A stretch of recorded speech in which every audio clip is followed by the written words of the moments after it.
Hi everyone, welcome back to the channel, and this is my homeschool video series that I'm doing. I'm trying this for the third time. I'm using a microphone this time because I've noticed my audio quality on my phone is terrible, and I apologize for that. Hopefully this will be better, although the video quality might be worse. So let me know if this is better, worse, or if you don't even notice.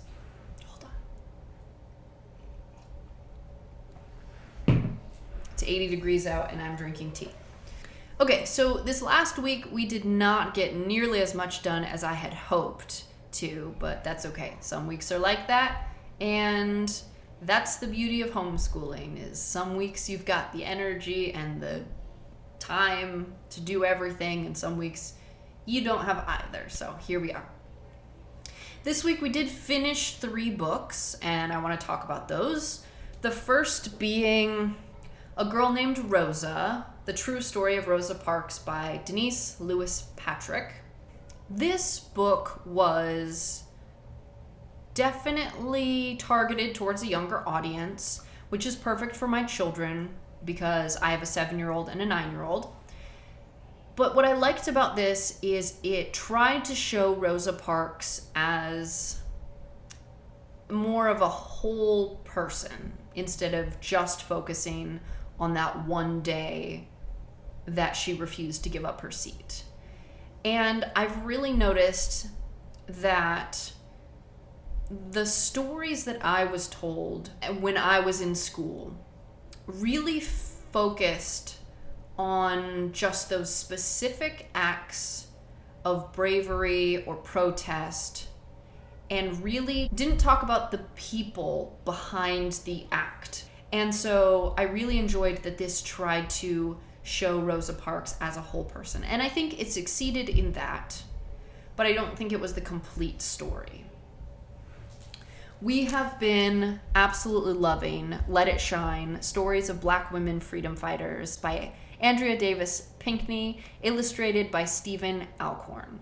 And I am really looking forward to when we get to the chapter of Rosa Parks in this collection. She's going to be towards the end. I am loving this. I'm actually considering buying my own copy. This is a library copy.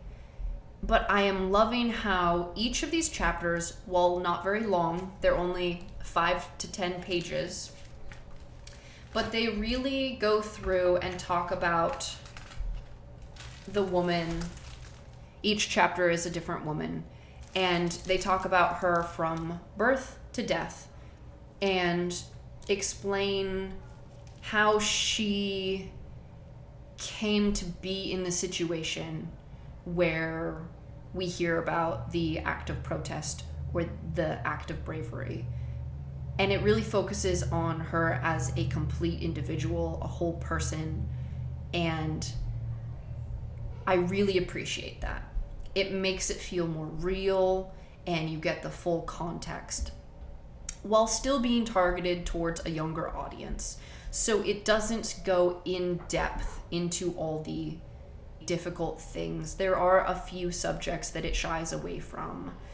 It hints at certain things, like when a slave woman has her master's children. It doesn't go into depth in, like, it doesn't talk about rape. It just talks about how she had those children and it wasn't her choice, basically. But I really, really am enjoying this collection. Something else we read this week was Side by Side, the story of Dolores Huerta and Cesar Chavez by Monica Brown, illustrated by Joe Cepeda. And this is a beautiful book. I love the illustrations.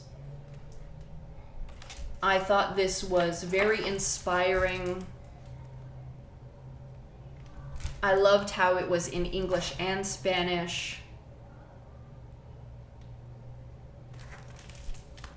I thought this was a really good book. I think it was targeted a little bit to a younger audience than maybe my children, just because it didn't It didn't really focus much on the terrible conditions of the workers. It was more focused on the friendship between these two individuals and the power of change, the power of trying to change something for the better. And I did really like that as a story, but I do think that more context is necessary. And so I do intend to find a documentary or some other sources to help us, if that makes any sense. The reason why I am adding a bunch of these protest books is obviously because it's June 2020 and we are seeing a lot of protests. It feels like a very important time in history. Since my children are so young, I really wanted to show them that this is not a new thing, that protesting and marching are an important part of our government and our country and our values and rights and how much change can come out of expressing ourselves like this. So that's why we are reading a lot of stories about protesting. Okay, and then the third book that we finished is book 11 of the series of unfortunate events, The Grim Grotto by Lemony Snicket. And we are loving this series, absolutely loving this. I cannot believe that I went this many years without reading this series. I love the characters. I love the style of writing. I love the messages behind this story. The children in these stories have such complex passions and hobbies, and the author does a great job of encouraging children to put in the time and energy for these bigger, more complex ideas.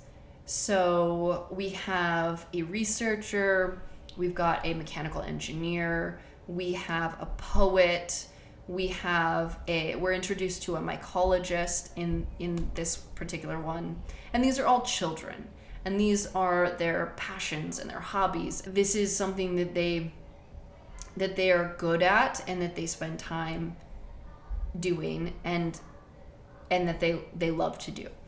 And the author is constantly introducing more complex ideas, more vocabulary, and breaking them down into understandable concepts.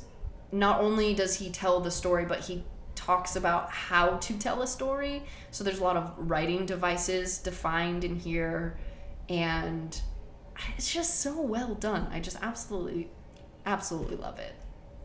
So I've slowly been collecting these when we go to used bookstores, and I am definitely going to revisit this series several times. So this week we did not get to Children of the Longhouse, One Small Square Woods, or Woods, Ponds, and Fields, but I do plan on continuing all three of these over the next week.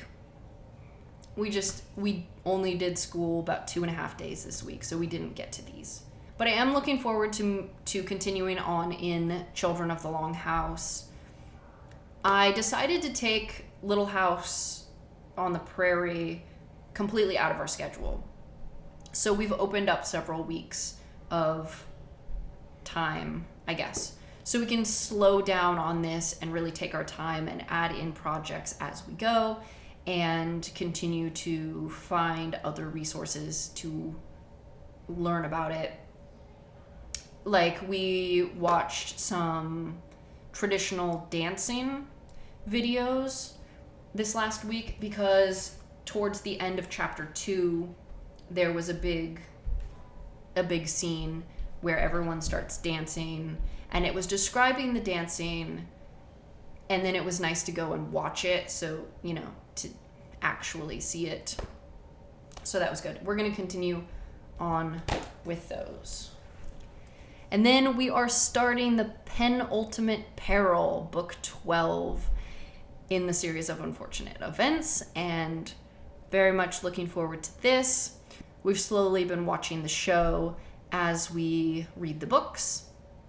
So every time we finish a book, we watch 2 more episodes, and we've really been enjoying that process. And then I've got a stack of picture books here that I want to get to.